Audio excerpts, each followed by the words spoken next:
Good day, everybody. Good day.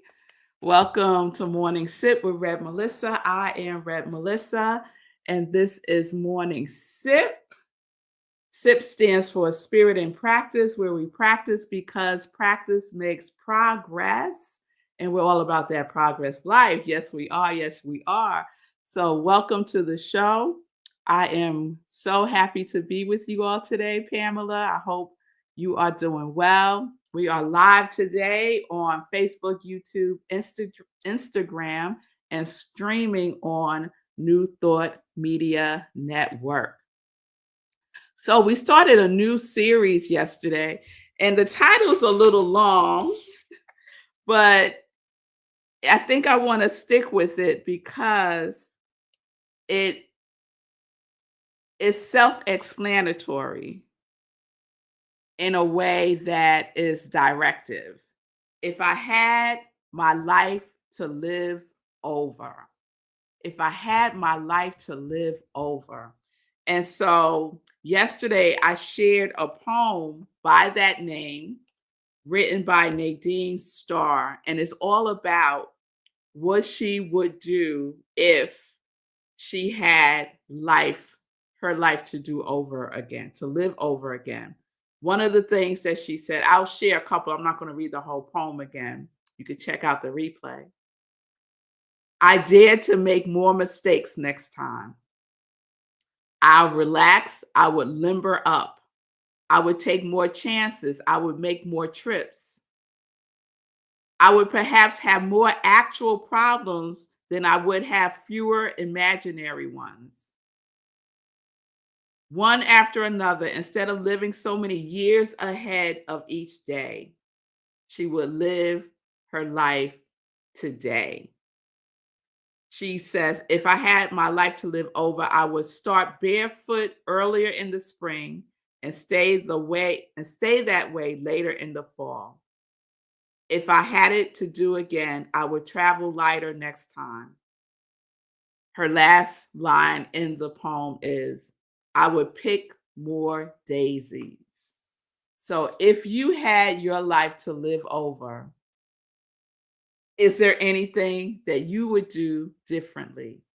Or you're fine just the way that it is? So I've really been thinking about this, and I shared yesterday why this resonated with me so much because I was very stressed out yesterday, the day before yesterday, just projecting on future things that haven't even occurred yet. And it led me to remembering this poem that I just found a couple of days ago. And it also led me to the realization that all I really have is right now. All we really have is right now. And how I choose to live right now is how I get to live my life over in each and every moment. So we don't have to wait for our next reincarnation or our next life to do it over again. We get to do it over in each and every moment. We get to live our life in each and every moment. And we get to decide what that is for us. We get to decide if, in my case yesterday, if we're going to lay in a bed imagining things that haven't happened, engaging in negative future fantasies. Negative future fantasy serves no good purpose for me. And yet I found myself lingering in the bed in negative future fantasies.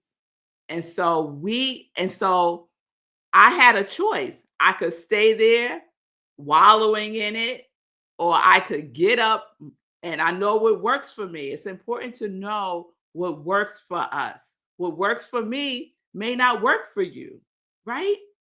So lingering in the bed doesn't work for me. When I wake up, I need to get up, say what I'm grateful for, say my prayers before my feet hit the floor, and then I am off and running. But if I wake up and I lay there too long, the world starts to come in. The Tao Te Ching says it's the world of 10,000 things.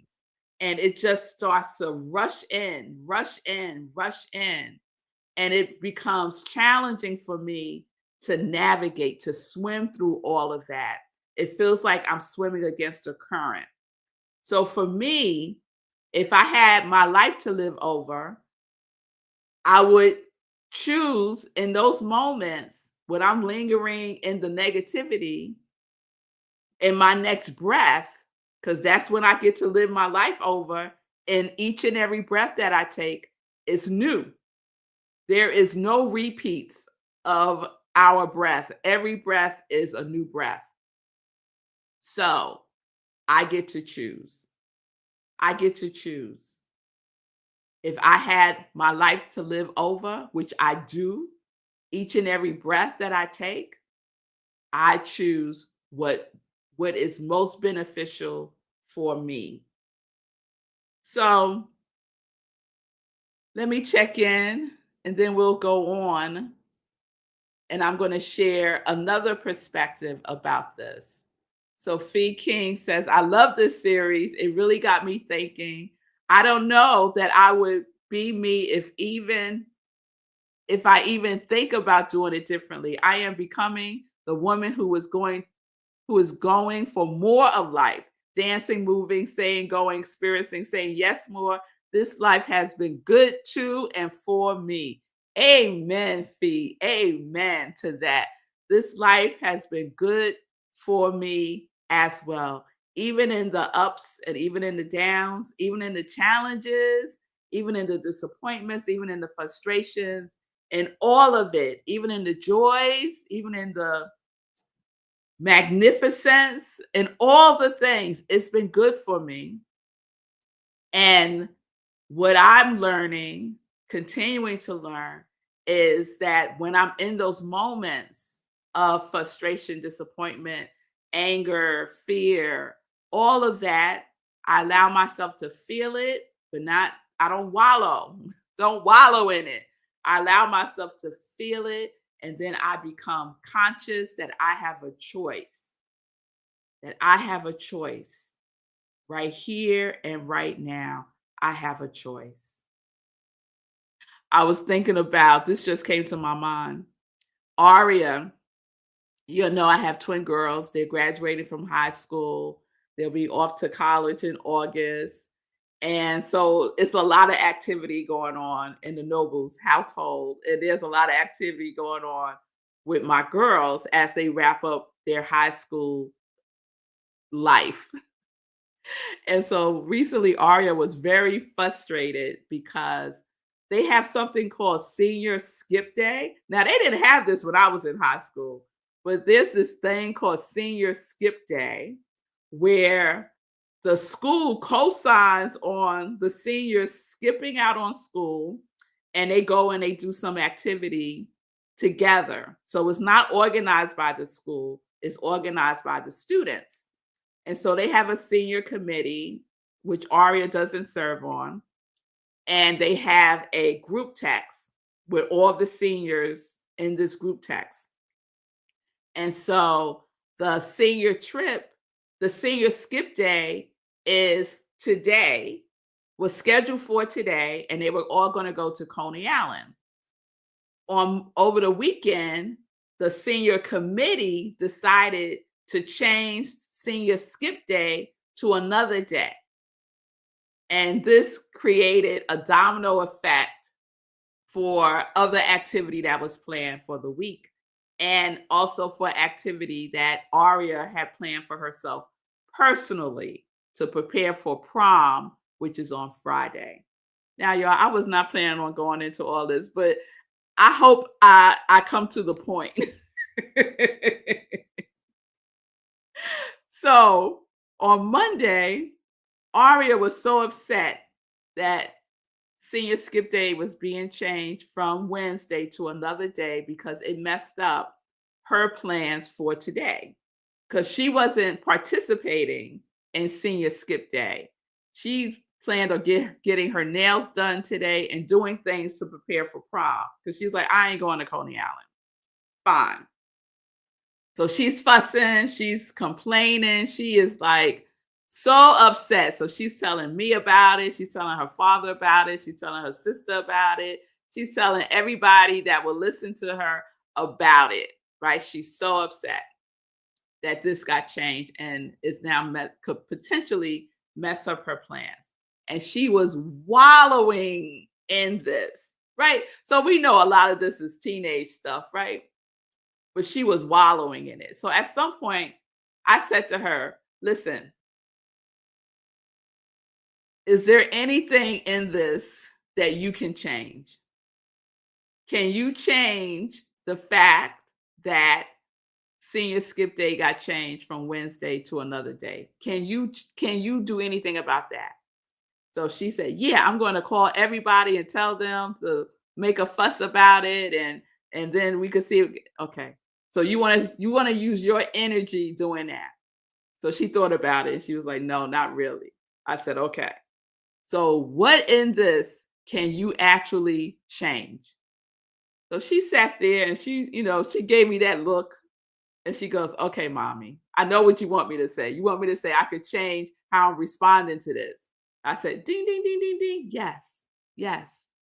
You could change how you're responding to this because that's the only thing that you have any control over.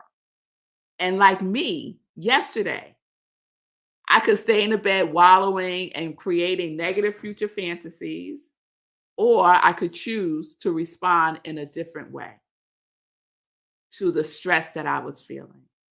So, whatever the example is, there are many examples, and I'm sure that you can apply examples and find examples in your own life. But if we had our life to live over, which we do every single breath that we take, then we can choose how we respond. If I had my life to live over, I would choose consciously, intelligently, how I am responding to life. Because what do they say? Life be lifing? Yeah, life be lifing and you be responding or reacting. You get to decide. You get to decide. So, to wrap up that story, so she goes through all this angst and all the things on Monday. And I mean, probably for a couple of hours, y'all, texting and on and on. And I could hear her talking about it. And I don't know, someone's at our doorbell. And then by the end of the day, you know what happened? They changed it back to Wednesday. Today, senior skip day. And where is she right now? Getting her nails done. So all that energy, all that stuff that she was wallowing in turned out to be for what? So if I had my life to live over, and we do, as I said, with every breath that we take, I would choose to focus on my response, on how I am feeling, and then choosing to shift to a higher vibration. So let me share this with you. This is from David Lynch. So if you're not familiar with David Lynch was a screenwriter. He did Twin Peaks. That's probably what he's most famously known for. But he was also, and he passed away earlier this year. He was also a transcendental meditator, and it transformed his life so much that he created the David Lynch Foundation for the purpose of spreading transcendental meditation to high stress professions like first responders, nurses, doctors, teachers, um, to prisoners, to people who are impacted by poverty, teaching for free transcendental meditation. So this morning, I was doing my transcendental meditation. I'm a transcendental meditator as well. And David Bob Roth, who is the CEO of the David Lynch Foundation, always shares at the end a quote or a poem or something. And so this morning he was sharing something that David Lynch has said. And it might be in a book that he may have written or a talk that he gave. But this is the part that I want to share with you because he's talking about the work. He was an artist. So he was not only was he a screenwriter, he was also a painter. He did sculpting. He was prolific as a artist. And he talks about doing a lot, but he talks about it from the point of view of enjoying what it is that you're doing. Otherwise, don't do it. So one of the things he says is the doing is the thing. The enjoyment of life comes from the doing of it. He says you don't do something for a result. You do it because you love it, because it's interesting, or because the fun of it, or something that you deeply want to explore for the right reason. Do the work because it calls to you, not for money or praise. Get quiet, go inward, and let ideas rise up naturally. Show up daily, even when you don't feel like it. Savor the small steps is all part of joy. I love that. So these were his philosophies for his life because he did a lot. And many of us do a lot.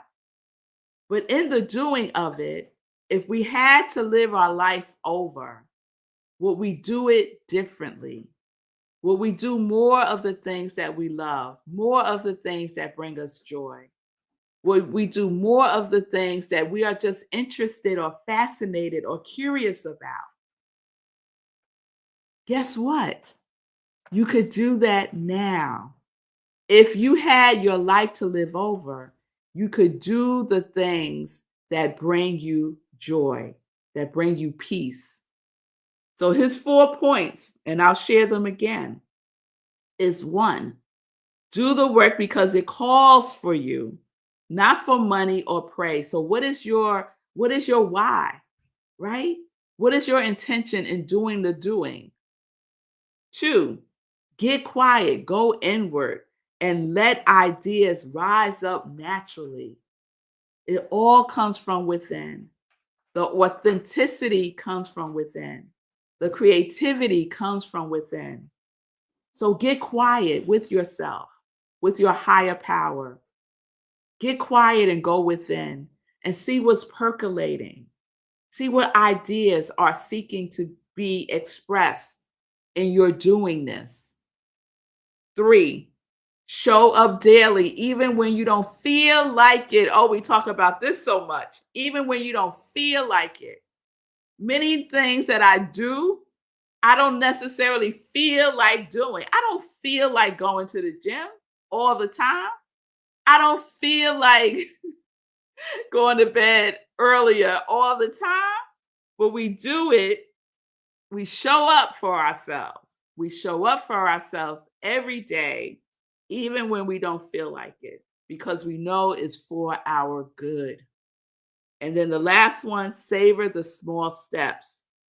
And we've been talking about taking small action steps, right? Last week, we created a list of 10 small action steps that we can take. And we made a commitment to take one action step a day. that small, itsy bitsy, teeny weeny step, one a day. And by the end of this month, we would have gone through those 10 small action steps that we can take. We also created last week 10 things that we do that brings us joy. We created a list of small actions that we can take that bring us joy.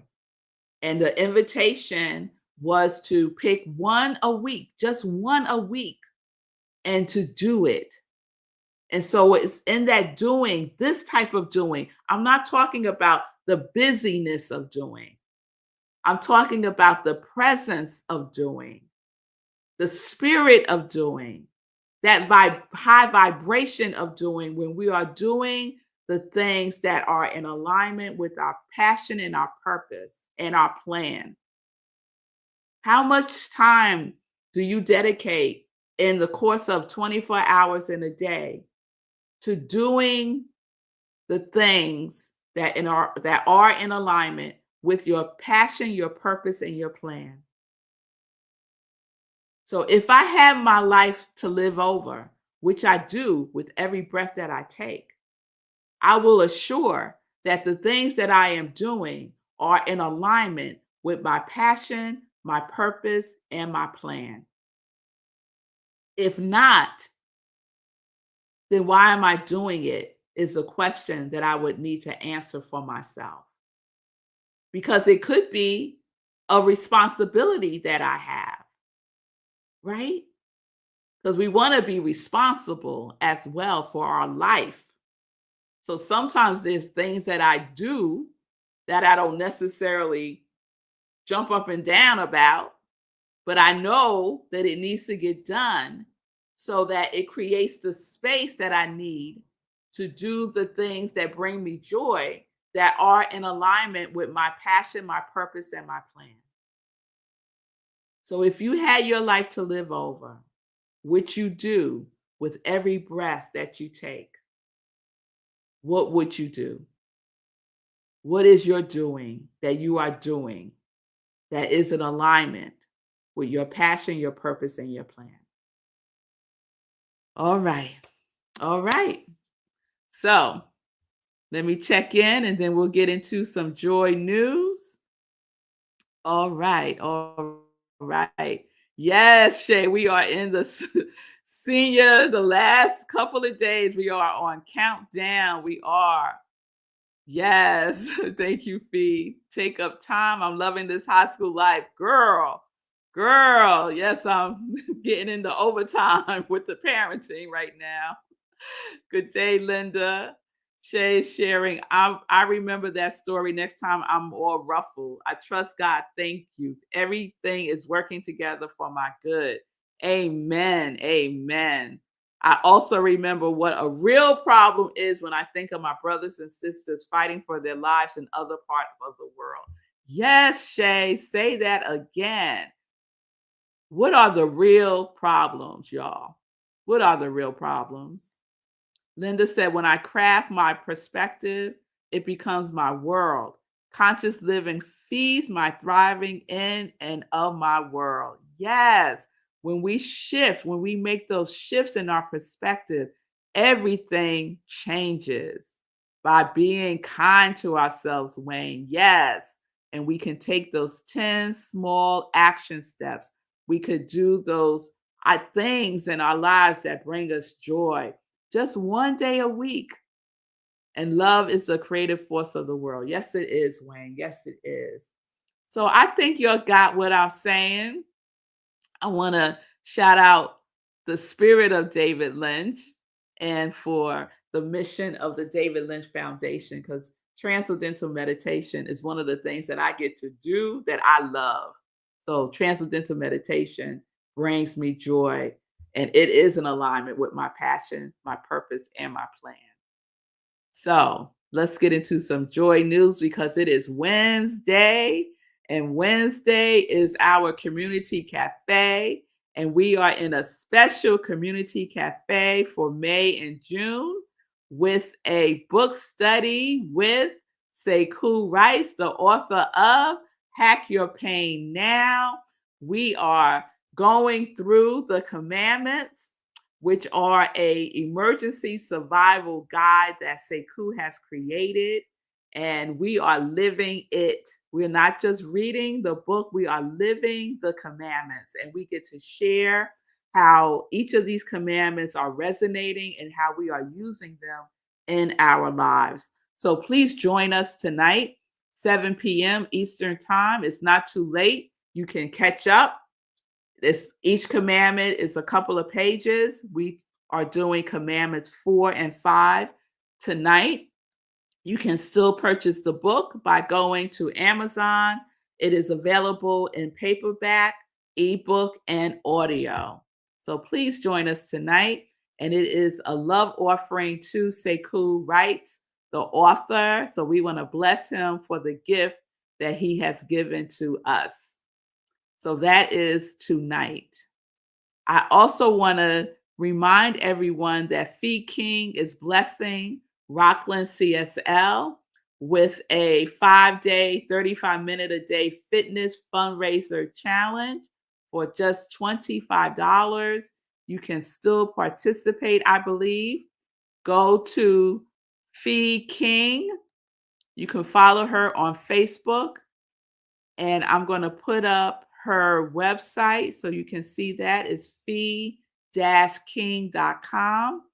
And you can find all the information. And while you're there on her website, also purchase her book, Her Story Unstuck, because we are each responsible for our own healing. And Fee shares some guides to us that we can use to heal our lives. So, another wonderful book. Fee said we're going to have another challenge next week. This week is closed. All right, y'all. So this week is closed. Join us next week. Okay. So please follow Fee King on her social media. Also follow Rockland CSL. Yes, yes, yes. I also want to share June, y'all. Next week is June. Do y'all know that?